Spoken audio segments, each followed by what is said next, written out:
Shalom saudara-saudara yang terkasih dalam Tuhan Yesus Kristus, selamat pagi. Renungan harian kita pada hari ini diambil dari Yunus pasal yang ke-1 ayat 1 sampai yang ke-3. Judul renungan kita pada hari ini adalah ngeyel. Ngeyel bahasa Jawa berarti sulit diberitahu, suka menentang, nasihat, arahan, dan lain-lain. Cenderung menuruti kemauan sendiri. Mengambil jalan tidak pada arah yang harus ditempuh, bahkan memilih langkah yang menjauhi atau bertentangan dengan tujuan yang harus dicapai tanpa alasan memadai atau tanpa alasan sama sekali. Tuhan mengutus Yunus ke Niniwe untuk mengingatkan penduduk kota itu agar mereka itu bertobat di dalam ayat 2. Tetapi Yunus justru ke Yafo lalu berlayar ke Tarsis untuk menjauhi tugas itu. Bahkan untuk menjauh daripada Tuhan. Ayat ketiga. Alasan Yunus, Yunus tidak mau orang Niniwe bertobat, diampuni, dan selamat. Yunus ingin orang Niniwe itu dibinasakan. Alasan yang egois dan kejam. Ternyata Yunus adalah orang yang ngeyel, bahkan tidak tanggung-tanggung. Yunus ngeyel kepada Tuhan. Tetapi tahukah Anda bahwa kita pun sesekali atau seringkali bersikap seperti Yunus, ngeyel kepada Tuhan? Mungkin ada yang bilang ngeyel kepada Tuhan, mana kami berani. Kalaupun ngeyel, kami ngeyel biasa-biasa saja. Benar demikian? Coba lihat ini. Mestinya beribadah di gereja, tapi menghabiskan hari Minggu di tempat wisata. Mestinya bertindak jujur, tetapi melakukan korupsi. Mestinya menggunakan waktu secara bertanggung jawab, tetapi menghabiskannya untuk hal-hal yang tidak bermakna, dan banyak lagi. Bukan ngeyel kepada Tuhankah semuanya itu? Agaknya tak habis-habisnya kita harus bertelut memohon ampun kepada Tuhan, karena makin dalam kita memandang hidup kita, makin banyaklah kita temukan kengeyelan kita kepada Tuhan. Makin dalam kita memandang hidup kita, makin banyaklah kita temukan kengeyelan kita kepada Tuhan. Kejadian positif ketika angin badai melanda kehidupan kita. Gitu ya. Oke, mari kita baca Yunus pasal yang pertama.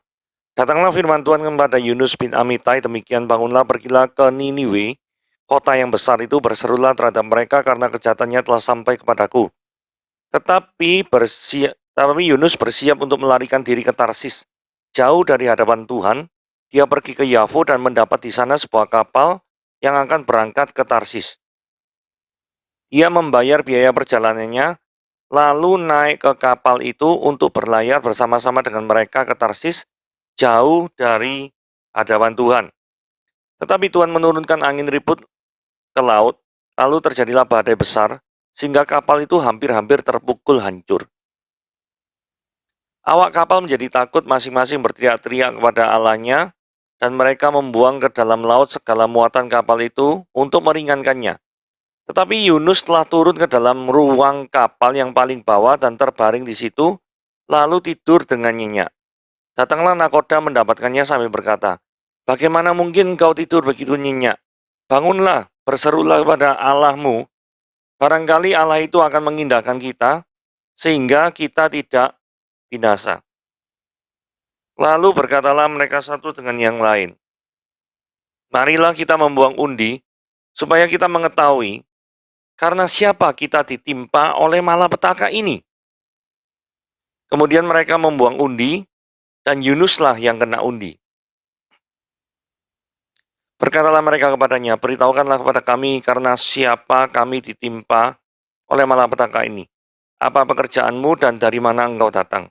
Apa negerimu dan dari bangsa manakah engkau?" Sahutnya kepada mereka, "Aku seorang Ibrani, aku takut akan Tuhan Allah yang empunya langit, yang telah menjadikan lautan dan daratan." Orang itu menjadi takut lalu berkata kepadanya, "Apa yang telah kamu perbuat?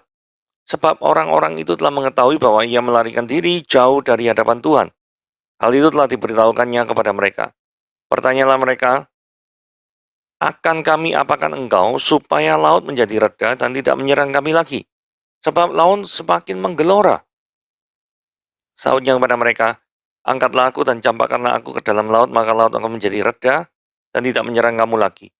Sebab aku tahu bahwa karena akulah badai besar ini menyerang kamu." Lalu berdayunglah orang-orang itu dengan sekuat tenaga untuk membawa kapal itu kembali ke darat. Tetapi mereka tidak sanggup, sebab laut semakin bergelora menyerang mereka. Lalu berserulah mereka kepada Tuhan, katanya, "Ya Tuhan, janganlah kiranya engkau biarkan kami binasa karena nyawa orang ini, Dan janganlah engkau tanggungkan kepada kami darah orang yang tidak bersalah. Sebab engkau Tuhan telah berbuat seperti yang engkau kehendaki. Kemudian mereka mengangkat Yunus lalu mencampakkannya ke dalam laut dan laut berhenti mengamuk. Orang-orang itu menjadi sangat takut kepada Tuhan lalu mempersembahkan korban sembelihan bagi Tuhan serta mengikrarkan nazar. Maka atas penentuan Tuhan datanglah seekor ikan besar yang menelan Yunus dan Yunus tinggal di dalam perut ikan. Itu 3 hari 3 malam lamanya. Ini eksposisi ini bagian pertama perintah Tuhan kepada Yunus ya. Jadi perintah Tuhan kepada Yunus apa? Pergi ke kota Niniwe, kota yang besar itu. Nah, hal yang menarik ini gini. Yunus diminta mengunjungi Niniwe dengan tujuan supaya mereka bertobat atas segala kesalahan. Kenapa? Karena Niniwe ini kota besar, kota yang luar biasa, ibu kota. Dibangun oleh Nimrod, kalau nggak salah. Terletak di kota daerah Irak. Ini kota yang sangat-sangat besar. Dan kota besar, kecenderungannya itu adalah bergaya hidup sekularisme. Karena merasa nyaman, enak, berkuasa. Nah, berhati-hatilah kita yang hidup di kota-kota besar karena seringkali cara pandang filsafat hidup kita tanpa kita sadari itu mengarah kepada sekularisme dan hedonisme. Gitu ya. Nah, ada kaitan antara kota besar dan kejahatan dan tidak kriminal di kota Niniwe, yaitu apa? Karena mereka menjauh dari hadapan Tuhan. Mereka melakukan kejahatan, hidup sekarapnya sendiri, pokoknya semaunya sendiri. Karena merasa apa? Merasa besar, kuat, dan luar biasa. Nah, Yunus, itu alasannya Yunus itu tidak mau ke kota Niniwe. Gitu ya. Nah, kalau kita perhatikan, Yunus bersiap melarikan diri ke Tarsis. Tarsis itu ke arah sebelah kiri ini ya. Di Afrika Utara. Gitu. Dia pergi dari Yafo. Yafo itu kota pelabuhan. Dan mendapat di sana sebuah kapal. Dan akan berangkat ke Tarsis. Jadi ke arah sebelah kiri. Dia membayar biaya perjalanannya. Terus bersama-sama dengan kapal itu. Mau ke Tarsis. Diulangi lagi ya. Jauh dari hadapan Tuhan. Karena Tuhan tuh pengen di sini. Tetapi si Yunus pengen ke sana. Nah, saudara perhatikan baik-baik ya. Nah ini ya, ke sini ke Tarsis. Ke Tarsis ini berarti ini Maroko sama Spanyol ya. Daerah sini ya. Daerah-daerah sini ya. Dari jaraknya Niniwe itu 500 miles dari kota Yafo. Tapi jaraknya Tarsis itu 2.500, 5 kali lipat daripada Niniwe. Sudah 5 kali lipat jaraknya, kemudian arahnya berlawanan sekali. Jadi artinya Yunus ini benar-benar tidak mau menjadi nabi yang memberitakan kebenaran untuk orang-orang jahat di Niniwe. Intinya seperti itu. Kenapa kok Yunus menolak perintah Tuhan? Karena di dalam Nahum 3 ayat 1 dikatakan gini ya. Celakalah kota penumpah darah itu. Ini ngomong Niniwe. Seluruhnya dusta belaka, penuh dengan perampasan, dan tak henti-hentinya penerkaman. Jadi pertanyaannya, haruskah Yunus pergi ke Niniwe sehingga mereka bertobat dan kembali kepada Tuhan setelah apa yang mereka lakukan terhadap bangsanya? Yaitu sebagai kota penumpah darah. Niniwe by the way adalah ibu kota Asyur. Asyur adalah bangsa yang menyerang Israel Utara.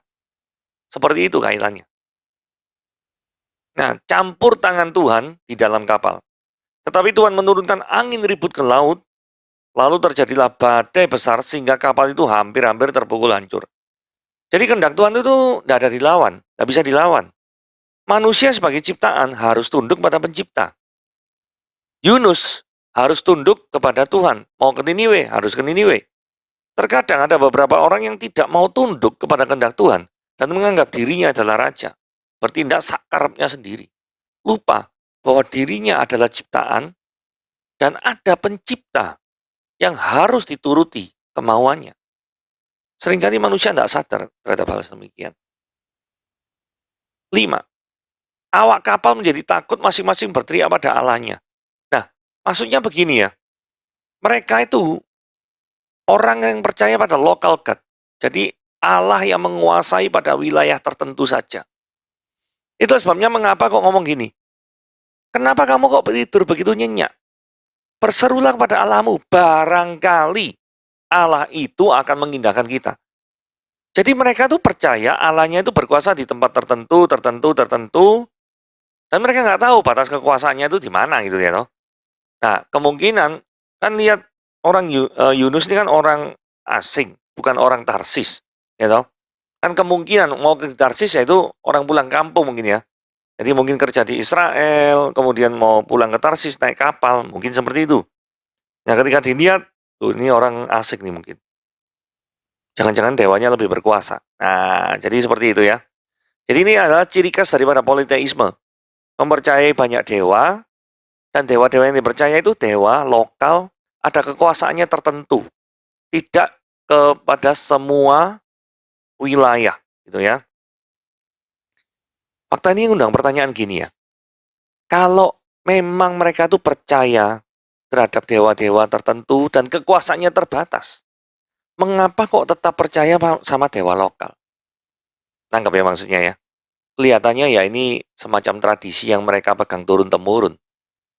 Karena kalau orang tradisi terkadang mereka itu jarang mempertanyakannya, jarang mengkritisinya, dan dianggap turun-temurun ya sudah ngikut saja. Kan seperti itu.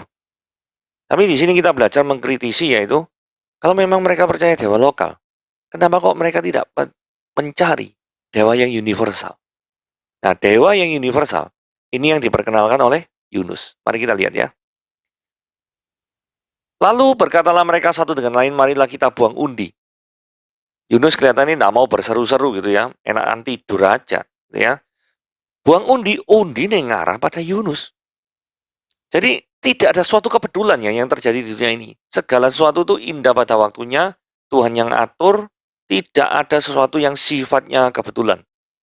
Karena kalau sifatnya kebetulan artinya di luar daripada planning. Kalau di luar daripada planning manusia, iya masuk akal. Tapi di dalam rencana Tuhan, tidak ada planning yang gagal. Ayub 42 ayat 2 dikatakan, rancanganmu tidak ada yang gagal. Jadi segala sesuatunya sudah tertentu di hadapan Tuhan. Di hadapan manusia, mungkin bisa tidak tertentu. Gitu ya.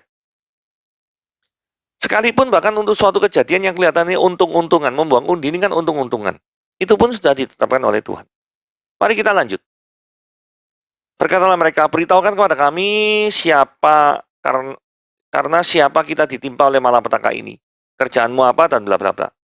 Nah, kemudian jawaban Yunus ini memproklamirkan bahwa Yunus itu percaya terhadap dewa yang universal. Mari kita lihat ya.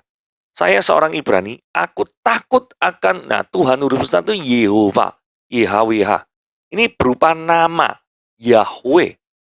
Allah yang empunya siapa? Langit. Dan telah menjadikan lautan dan daratan. Yunus ngaku percaya pada Yehova yang empunya langit. Artinya yang Allah yang dipercaya oleh Yunus bukan dewa lokal, tapi adalah dewa universal yang kuasanya melebihi daripada dewa lokal. Nah, kemudian yang harus kita teladani dari seorang Yunus itu tidak ngeles ya. Pada waktu orang itu takut, apa yang telah kau perbuat? Ya itu. Terus mereka bertanya, dan Yunus jujur jawab, aku adalah orang yang menjauh dari yang aku percayai tadi itu.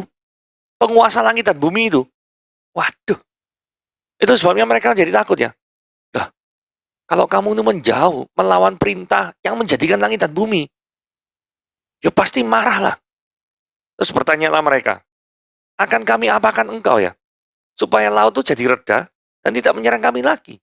Karena mereka pikir, tuh, ini gara-gara kamu kami bisa mati nih. Terus akan kami apakan kamu itu? Supaya kami ini selamat gitu loh. Jangan mau ngejak mati-mati bareng. Kan gitu kan ya. Nah, ayat 12. Sautnya kepada mereka, angkatlah aku, campaklah ke dalam laut, maka lautan menjadi reda. Ini suatu sikap yang bertanggung jawab ya. Jadi adakah daripada kita tuh tindakan yang bertanggung jawab, gentleman? Kalau misalnya, oh ini gara-gara aku salah nih, permasalahannya ada di aku, maka aku ngaku, ini gara-gara aku. Jadi berani mengakui kesalahan adalah sikap yang terpuji.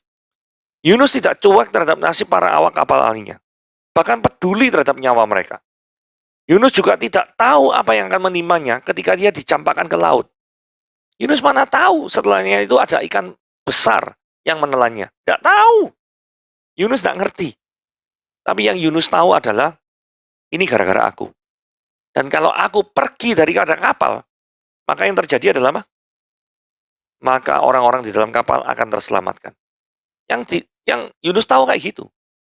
Kan ada orang yang berbicara gini ya, loh kalau nanti aku salah, posisiku dalam bahaya, maka yang terjadi adalah aku mau menyelamatkan diriku sendiri.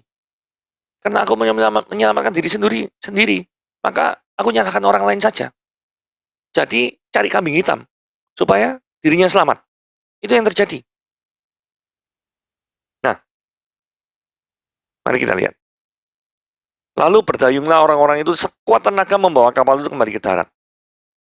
Nah ini disuruh buang kok malah mendayung sekuat tenaga kembali ke barat karena apa ya? Mungkin ketika mendengar perkataan Yunus itu, mereka mungkin menganggap gini ya, loh, iki lek dilempar no, Yunus tuh pasti mati lah. Mereka kan tak punya rasa kemanusiaan lah pasti. Mereka tidak mau. Yunus itu mati. Maka dari itu mereka mendayung sekuat tenaga kembali ke daratan. Win-win solution kan? Tapi usaha manusia tidak bisa melawan kehendak Tuhan.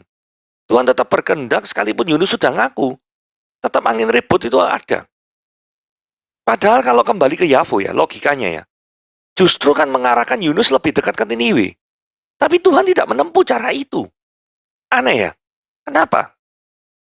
Jawabannya ini. Ini ayat 14 nih saya sangat senang ya, menarik ya. Saudara mereka ini sopo? Mereka itu adalah orang-orang yang ada di awak kapal itu.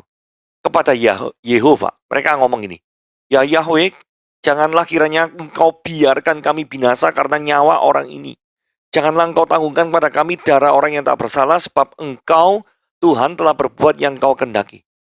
Saudara, dari mereka yang awalnya percaya terhadap dewa-dewa lokal, mereka jadi berdoa kepada Yehova, yang adalah penguasa langit dan bumi. Kemudian mereka mengangkat Yunus, mencampakkannya ke dalam laut. Dan laut pun sungguhan berhenti ngamuk. Jadi ini luar biasa ya. Dari penyembah dewa lokal menjadi penyembah Yehova. Kalau Tuhan biarkan mereka tuh mendayung kembali ke daratan, seperti yang slide ini ya. Nah ini. Tentu mereka akan berpikir bahwa mereka bisa selamat, itu karena usaha mereka sendiri dayung. Tapi Tuhan tidak ingin mereka berpikir seperti itu. Tapi dengan cara Yunus dibuang ke laut dan angin reda, itu semakin membuktikan bahwa, oh iya benar yang diomongno Yunus. Ini gara-gara dia tadi kan ngomong, dia tuh percaya pada Yehova. Berarti benar Yehova tuh penguasa langit dan bumi, daratan dan lautan. Sebagai akibatnya, mereka ayat 16 ngomong gini, orang-orang itu menjadi sangat takut kepada Yehova. Lalu mempersembahkan korban sembelian. Tuh, mempersembahkan korban loh bagi Yehova. Serta mengikrarkan nasar. Kemungkinan besar apa? Meninggalkan kepercayaan yang semula, mengikuti Yehova. Karena ini Yehova kuasanya luar biasa. Jadi peristiwa larinya Yunus ke Tarsis, itu bisa menjadikan momentum bagi Tuhan untuk mengadakan kebaktian kebangunan rohani di tengah-tengah laut Mediterania itu. Mempertobatkan para awak kapal untuk menjadi penyembah Yehova. Saudara, lihat, ada hal yang positif di tengah angin badai kehidupanmu. Ini yang saya maksudkan di judul ini. Kalau saudara lihat judul ini ya, kejadian yang positif ketika angin badai melanda kehidupan kita. Saudara, siapa yang menduga bahwa ada pertobatan, ada kebaktian kebangunan rohani ketika Yunus itu melawan Tuhan? Siapa yang menduga? Tidak ada satupun. Tetapi Tuhan membuat pemberontakannya Yunus untuk ke Niniwe itu menjadi keindahan yang luar biasa. Ada orang yang diselamatkan. Luar biasa bukan? Nah, mungkin orang-orang berpikir, nanti Yunusnya gimana itu? Nah itu urusan Tuhan. Karena nanti atas penentuan Tuhan ada ikan besar yang menelan Yunus. Dan Yunus tinggal dalam perut ikan 3 hari 3 malam lamanya. Dan di situ Tuhan berbicara khusus kepada Yunus. Di ayat Yunus pasal yang kedua. Itu urusannya Tuhan kepada Yunus. Bukan urusan para awak kapal. Jadi masing-masing daripada kita itu punya urusannya sendiri-sendiri. Gak usah bingungi urusan orang lain. Jadi dari sini kita lihat ya. Ada suatu kejadian positif luar biasa indah di tengah badai yang melanda kehidupan kita. Tuhan Yesus memberkati.